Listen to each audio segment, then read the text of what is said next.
पत्रं पुष्पं फलं तोयं यो मे भक्त्या प्रयच्छति तदहं भक्त्युपहृतम् अश्नामि प्रयतात्मनः। पत्रं पुष्पं फलं तोयं यः मे भक्त्या प्रयच्छति तत् अहं भक्ति उपहृतम् अश्नामि प्रयत आत्मनः।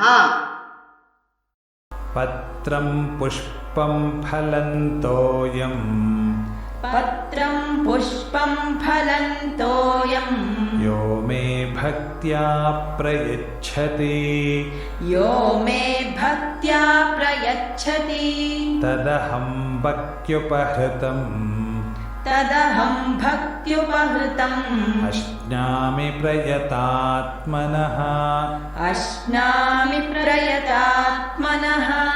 पत्रं पुष्पं फलं तोयं यो मे भक्त्या प्रयच्छति पत्रं पुष्पं फलं तोयं यो मे भक्त्या प्रयच्छति तदहं भक्त्युपहृतमश्नामि प्रयतात्मनः। तदहं भक्त्युपहृतम् अश्नामि प्रयतात्मनः।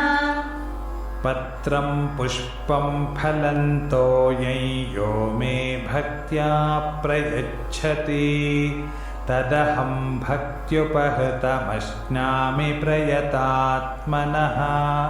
पत्रं पुष्पं फलं तोयं यो मे भक्त्या प्रयच्छति तदहं भक्त्युपहृतम् अश्नामि प्रयतात्मनः।